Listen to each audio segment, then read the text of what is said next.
Hello everyone. Today we are going to see one more important topic from irrigation engineering, and unit number 4 is investigation and reservoir planning, part number 2. In this unit number 4 we have already dealt about what is investigation and what is reservoir planning, what data should be collected for carrying out the irrigation project. So in this topic we will be again seeing about the investigation and reservoir planning, and then we will be seeing about silting, what is silting, how it is occur. So let's move into the content part. So in this content we have already seen the area and reservoir planning. Then we will be seeing area capacity curve for the given that irrigation project. Next we will be seeing silting of reservoir, rate of silting, what are the factors affecting the silting, and what is silting. So we will be seeing in this video class. So let's move into the detailed content of investigation and reservoir planning. As we all know, while doing investigation or reservoir planning, you need to think in mind that what all things should be kept. So what all surveys should be done. As we have already seen in the previous classes, the given survey should be done is that is under the project, that should be recognition survey, preliminary survey and detailed survey, where after that only you will make a project report and you need to get signed up with the approved authority to carry out the work. So in this investigation reserve planning, you will be had to know the given area, what is the topography of the given area, water tightness. Then you need to understand about the how much area would be under cultivation, that is CCM, cultural command area, how much benefit it will provide to the government. So they in the investigation reservoir planning, all this should be kept in mind.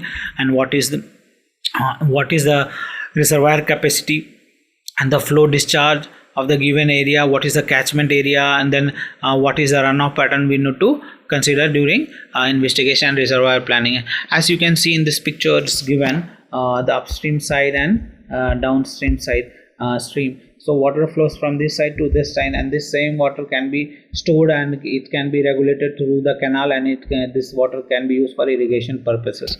Okay, next is area capacity curve. As the name suggests, area capacity curve. So what is area capacity curve? We will be trying to know that how much area is submerged under water. Okay like कितना area पानी में डूबा हुआ है, उसको हम लोग एक ग्राफ से प्लॉट करके उसका वैल्यू कर निकालते हैं. उसका ग्राफ किस में कंसिडर होता है? Volume upon elevation. कितना एरिया को कवर किया कर रखा है और कितना उसका हाइट है, submerged area, that comes under area elevation curve. Similarly, as you can see the two graph, it is the area and volume both drawn in one is same graph, that is one is from the right down and one is left down. As you can see, this is known as a area capacity curve and this is known as a volume capacity curve. So in volume capacity curve, the height of the dam also plays an important and major role. Okay, so we will be seeing one by one. So as this picture suggests, graph suggests, the graph is plotted between x and y axis, where both graphs, area capacity curve and area curve and capacity curve, is plotted against volume and elevation. The elevation is taken in meter and the volume is taken hectare per meter. So in this curve, in area capacity curve, what you will get the information about the submergence and useful for determining control level of the land. Like what is the submergence, how much depth the water is that, and how much the water is used to control the level of the dam. It will directly also plays an important in volume capacity curve. Next is the capacity curve, provide the information about the capacity of the reservoir, which is useful for deciding capacity of reservoir. Like what is capacity curve? It also determine and helps you to understand like how much amount of water will be stored, and during the MFD, that is maximum flow discharge, what points should be thought for diverting that same water. Next is from the contour map and the reservoir area. Like you need to also go through the contour map of the given region, where you need to plot the point like which area is best suited for irrigation project. So this can be calculated by using trapezoidal formula and prismoidal formula. So we have already studied the area and volume measurement by using trapezoidal and prismoidal formula in surveying unit number 6. If you hope you remember that.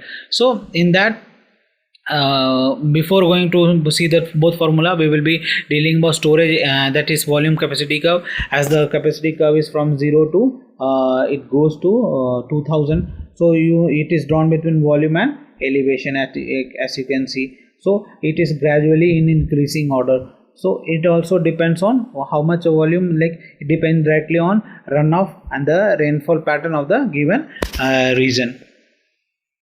Next one is the formula, that is trapezoidal formula. So what is V here? V is the volume of volume or a capacity of the reservoir is equal to H into A1 plus AN upon 2 plus A2 plus A3 plus A4 and AN minus 1. So what is AA? That given area of particular stations. Okay, so by this the area of the particular region could be plotted and the volume of the given area could be found. Next is prismoidal formula, where you will just add A1 plus AN plus 4 into 8 A2 plus 4 A4 plus A5. Similarly the goes on, where V stands for volume or capacity of the reservoir, where A1 and A2 are the areas included in successive elevation line. What successive elevation line? When you do contouring, we will understand the what is the elevation means. Elevation means height kitni hai particular given region ka. Next, H is the height of the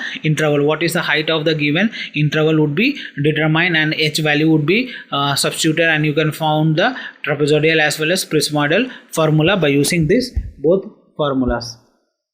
Okay, so next is silting of reservoir. So you should understand what is silting. Silting is a finer particle than sand which size is 0.02 mm, less than 0.02 mm, which comes through the runoff. As we all know, Bihar is in rich soil of alluvial, because water is that alluvial soil is deposited by the river Ganga in all the area of Bihar, which is very fertile, which is helps in the cultivation also. So you know what is silting. As you can see in the picture, the water turns muddy brown, which carries with water which carries sand and gravel and mud. So through that the process is known as a silting. Okay, and during silting process, as the water stagnates, रुक जाता है, तो क्या होता है, water the silt settles down, and it also affects the velocity of the discharge. Okay, so as you can see in the picture. Next one is as you can see here red water, and here the same the water has stored. You can see the sand. As the wave hit the boundary, the water goes back, and but the sand stay. This is known as a silt. Okay, so whose size is less than 0.02 mm.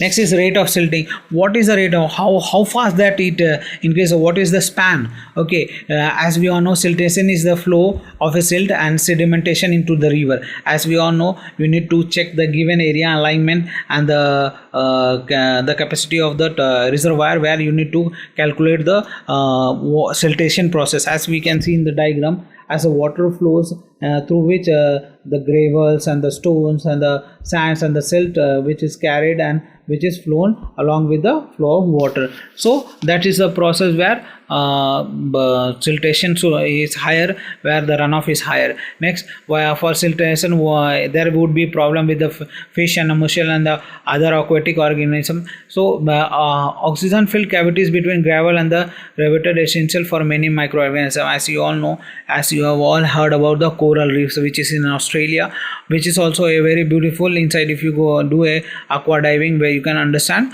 what is coral reef. So in the rate of silting, it also like what type of river is there, and what is the flow pattern and the catchment area and the runoff through which how much silting is done, can be calculated. Okay, next one is what is the method, say how can you reduce silting. So first of all, you should know what type of soil is there. So selection of proper dam site. First of all is selection.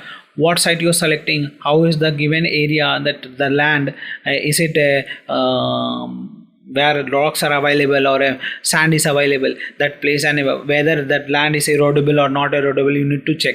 So first of all, we should understand what is erodible. The area which can be eroded by the pressure, that is known as erodible. As we all know the term soil erosion. What is a soil erosion? Removal of top layer of the soil by any mean of earth pressure, like example wind or water or runoff, that is known as a soil erosion. Next is construction of the dam in the stages. You need to construct the dam in stages to keep the regular check on it, like what is the siltation of the given area, and you need to understand the proper vegetation of the given area. As we all know, if proper vegetation is there, the siltation would be very less.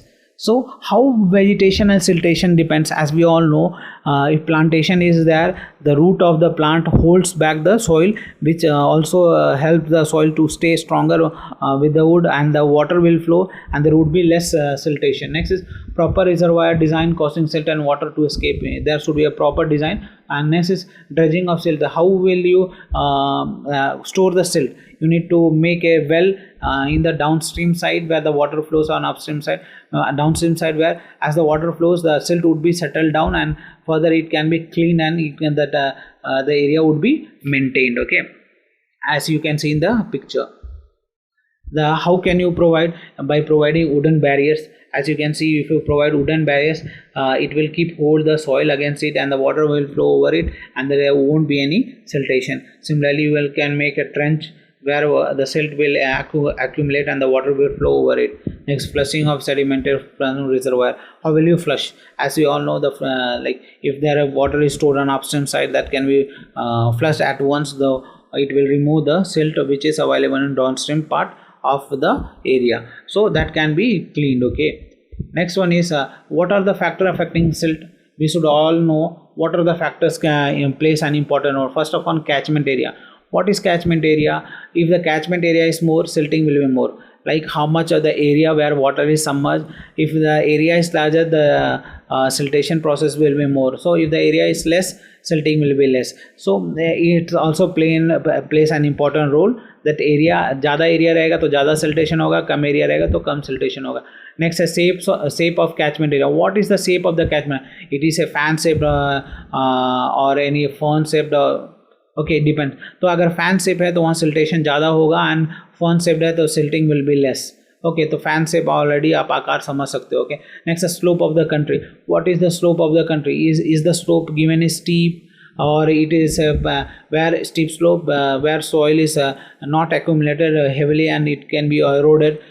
So slope of the country also plays an important role while deciding the factor affecting silting. Next is climatic condition. As we all know, what is climatic condition? If the climatic condition is dry and rainy, climate helps in production of more silt material. As we all know, if the given area is more dry, then there would be certain rain which will cause the production of more silt material. How it will cause? Through the runoff. So there will be more rain means more runoff, and more runoff means more silting will be there. Next is nature of surface of soil. What is the nature of the surface of the soil? Is it strong or not, or is it loose, or it is sandy in the nature, so that water can the given soil is capable of holding the water or holding the soil moisture or not. That also plays an important role. So these are the factors which affects the rate of siltation. Okay, next is, so you can see in this picture again the upstream side is given, upstream side, and this is downstream side, and a reservoir constructed. So water is stored here, and the extra water, surplus water, so it is बहा दिया जाता है किससे? Sluice gate से, and this water can be used for irrigation project, or it can be simply discharged for production of hydroelectricity power. So these are the topic which we are covering in this class. So hopefully you have understand that. Okay, so what we have seen in this class, we have seen about siltation and how will you measure it, and what are the causes of siltation, storage capacity of the reservoir. So it is essential to overcome all the problems applying to the techniques to avoid losses due to siltation. Okay, so we have to check regularly how will you manage it, how will you keep hold that irrigation project where it would be less siltation, and it will be more effective to the farmers, where you can supply more water for the given CCM, that is cultivable command area. Next is that given area, what type of vegetation is practiced, and what of crop rotation is practiced should be kept in mind, and accordingly you have to make a irrigation project by keeping in the mind that how much vegetation is should be done in the given area. Okay, next is sedimentation trap is also helpful. Okay, so what trap means किसी को जाली में मकड़ जाली में पकड़ के रखना, okay, और बांध के रखना, that is trap. Okay, so this techniques also helps you to overcome the siltation process. So in this topic we have already seen the reservoir investigation and reservoir planning. What is that? Next we have seen about the siltation, what is silt, and what are the causes, how can you control, what are the factor affecting siltation, we have seen in this class. Okay. If you people have any doubt related to what is siltation, how it is carried out, how can you control it, we will you can see this video and you can clear your doubt. So I have made this video by using 3 books, that is Dr. B.C. Punamiya book and Santosh Kumar Garg book, and I have also dealt with the online source, that is google.com, to make this slide. So hopefully you understood the topic. If you have any problem, we can deal with this topic in online hangout meet when we do a doubt class. Okay, so have a good day and stay happy and stay blessed. Thank you.